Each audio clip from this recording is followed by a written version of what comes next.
Hello and welcome to my YouTube channel. मैं आप सबका अपने YouTube channel RCP learning era नाम है स्वागत करता हूं।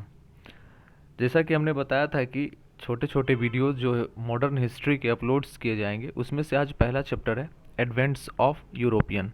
यूरोपियन का भारत आगमन। यूरोपियन भारत आए थे, इसमें से क्या इसका सीरीज बनता है तो आपको एक स्ट्रक्चर्ड वे में आज आपको देखने को मिलेगा। तो इसमें सबसे पहले क्या है कि यूरोपियन का भारत आगमन जो हुआ था, इसमें से सबसे पहले पुर्तगीज आए थे, जैसा कि आप देख रहे हैं पुर्तगीज। फिर से उसके बाद यहाँ पर डच का हम देख रहे हैं, बट आए थे पहले ब्रिटिश 1600 में आए थे, और डच जो है 1602 में आए थे। फिर से यहाँ पे डेन्स आए थे, फिर फ्रेंच आए थे, आफ्टर दैट स्वीडिश आए थे। तो ये रहा हमारा, मतलब ये सारे यूरोपियन कंट्रीज़ हमारे देश में बारी बारी से आए थे और उन्होंने अपना ये पीरियड यहाँ पर बिताया, और किस तरह से क्या किया ये आगे हम लोग पढ़ते हैं। तो इस चीज़ को याद रखेंगे कि सबसे पहले पुर्तगीज आए थे, फिर आए थे डच, आए ये ब्रिटिश आए थे 1600 में, फिर डच आए थे 1602 में, फिर आए थे फ्रेंच आए थे, फिर इस डेन्स और स्वीडिश इतना ज़्यादा इम्पोर्टेंट नहीं है। फिर नेक्स्ट हमारा क्या आता है कि सबसे पहले इस चीज़ के बारे में हम पढ़ते हैं कि पुर्तगाल। पुर्तगाल के बारे में हम सबसे पहले पढ़ते हैं कि मतलब आने को तो सबसे बहुत बहुत कोई अपना कोशिश बना रहे थे कि हम भारतीय रास्तों को अपनाएं, क्योंकि हर कोई जान रहा था कि भारत जो है एक बहुत ही बड़ा हब है। क्या चीज़ के लिए हब है? मतलब यहाँ पे हर चीज़ का बहुत ज़्यादा, सपोज दैट कपड़े के लिए, स्पाइसेस के लिए, इन चीज़ों का व्यापार यहाँ बहुत ही अच्छे ढंग से हो सकता है, जो कि एक रेवेन्यू का बहुत बड़ा सोर्स हो सकता है ना। ये चीज़ बहुत ज़्यादा अट्रैक्ट कर रहा था। और दूसरी बात, पुर्तगाल के विषय में अगर बात करें कि पुर्तगाल के आने का भारत में सबसे बड़ा क्या कारण बन रहा था, तो ये सारे कारण तो पुर्तगाल में बन ही रहे थे पुर्तगाल का भारत आने के लिए। इनका एक और बन रहा था कि ये क्रिश्चियनिटी को बढ़ावा भारत में देने के लिए, बाय हुक एंड क्रूक या फिर किसी भी तरह से वो क्रिश्चियनिटी को बढ़ावा देने के लिए भी भारतीय रास्तों का खोज कर रहे थे। तो इसमें बहुत ज़्यादा पहले से ही एफर्ट किया जा रहा था, जिसमें कि एक प्रिंस हेनरी नाम का व्यक्ति आता है कि प्रिंस हेनरी जो है एक, मतलब एक वो भी जिसको बहुत ज़्यादा जानकारी था ये सी रूट्स के बारे में, वो इस चीज़ का पहले से ही जानकारी कर रहा था, और वो जो बार बार किसी ना किसी चीज़ को किसी को भेज रहा था। तो उसी में एक सबसे पहला व्यक्ति जो आता है, उसमें से एक नाम आता है बार्थोलोमियो डियाज का। बार्थोलोमियो डियाज क्या था कि ये 1487 में वो चलना शुरू किया था, और वो चलना शुरू किया था, बट वो क्या किया था कि अफ्रीका का जो सबसे लोएस्ट, मतलब सबसे डाउन पॉइंट है, ये आप इसको होप सो हम आपको दिखा पाएँ, ये केप ऑफ होड गुप जो रेड से ये पूरी तरह से घिरा हुआ है, ये वाला क्षेत्र, यहाँ पर आके वो रुक जाता था। इसके आगे वो उसको लगता था कि दैट्स इंड, इसके आगे कुछ है ही नहीं।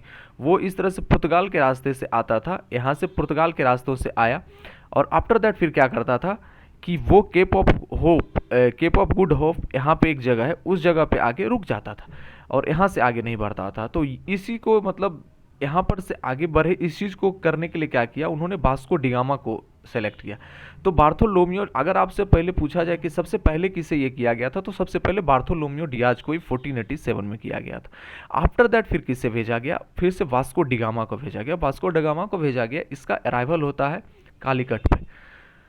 वास्को डिगामा का अराइवल जो होता है 17 मई, इसको एग्जैक्ट डेट के हिसाब से हम याद रखेंगे, 17 मई 1498, ठीक है। 17 मई 1498 को जो है ये इसका कालीकट में आगमन होता। और इसमें हम कुछ कुछ और चीज़ याद रखेंगे, ये डेट आप हो सकता है कि वीडियो को पॉज करके भी आप इसे लिख सकते हैं। 17 मई 1498 को यह कालीकट के तट पे आया था। और एक और बात इसमें याद रखेंगे कि इन्हें हेल्प किया गया था रास्ता बताने में, इन्हें जो है बुद्धिस्ट मॉन्क ने हेल्प किया था, ठीक है। बुद्धिस्ट मॉन्क, जो बुद्धिस्ट के मतलब संत होते थे, या फिर जो भी उन्हें कहें मॉन्क, उन्होंने हेल्प किया था। बुद्धिस्ट मॉन्क ने उन्हें रास्ता बताने में, खोजने में हेल्प किया था। और इसका जो स्वागत किया गया था कालीकट में, जमोरीन के द्वारा किया गया था, ठीक है। इनका स्वागत किसके द्वारा किया गया था?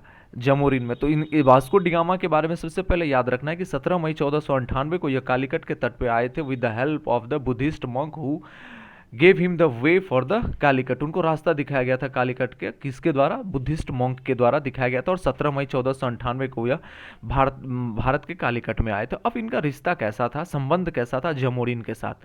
जमोरिन के साथ इनका अगर रिश्ता देखें तो कुछ जगहों पे एक्चुअली दिया गया है कि मैत्रीपूर्ण था, लेकिन भविष्य में क्या होता है कि इनका झगड़ा भी होता है जमोरिन के साथ वास्को डिगामा का। तो मेनली इनका याद रखेंगे कि एक फ्रेंडली इनका था। और वास्को डिगामा जब भारत पहली बार आया था तो इसने काली मिर्च का जो देखते होंगे आप, स्पाइसेस के रूप में हर एक घरों में उसका इस्तेमाल किया जाता है। तो वो जब यहाँ से ले गया था और पहली बार में उसे जितना उसने पूंजी, जितना रेवेन्यू वो भारत में लगाया था उस स्पाइसेस पे और जाके पुर्तगाल में बेचा, उसका 60 गुना मुनाफा हुआ था। तो इस चीज़ ने और भी अट्रैक्ट कर रहा था कि पुर्तगालियों की, कि भारतीयों द्वारा बनाए गए चीज़ों का वहाँ पे हाई डिमांड है और वो बहुत ही ज़्यादा प्रॉफिट दे रहा है। तो ये हम वास्को डिगामा के बारे में पढ़े। आफ्टर दैट फिर फ्रांसिस्को डी अल्मीडा था। इसके बाद क्या किया गया कि पूरा एक राजदूत बना के भेजा गया पुर्तगाल से, और उसी में जो है वायसराय या फिर गवर्नर कहे बात, फ्रांसिस्को डी अल्मीरा को बना के भेजा गया, जो कि पहला गवर्नर था पुर्तगाल का। यह जो आया था इसका पीरियड था 1505 से 1509 था, ठीक है, 1505 से 1509 इसका पीरियड था भारत में, और यह पहला गवर्नर था। और इसी ने क्या किया था, यह पहला गवर्नर कौन था, फ्रांसिस्को डी अल्मेरा, ये याद रखेंगे।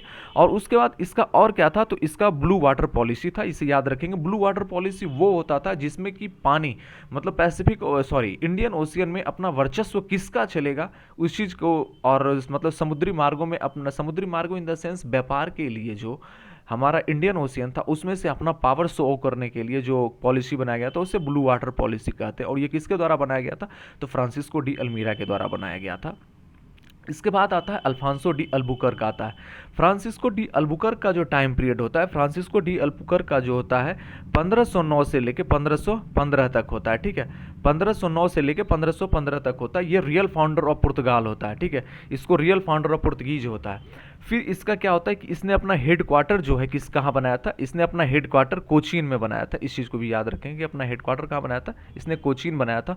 और इसका सबसे मोस्ट इंपॉर्टेंट कि इसने गोवा को कैप्चर कर लिया था 1510 में। इस सारे डेट को, ये जो हाईलाइटेड करके लिखा हुआ है आप इसे याद रखेंगे क्योंकि डायरेक्टली एग्जाम में आपसे पूछ दिया जाता है कि यह कोचीन को अपना हेड क्वार्टर बनाया था और कैप्चर किया था गोवा को 1510 में। ये अल्फांसो डी अल्बुकर्क का है, ठीक है। आफ्टर दैट इसने सती प्रथा को भी एबॉलिश कर दिया था, सती प्रथा को भी इसने रोक लगाया था भारत में।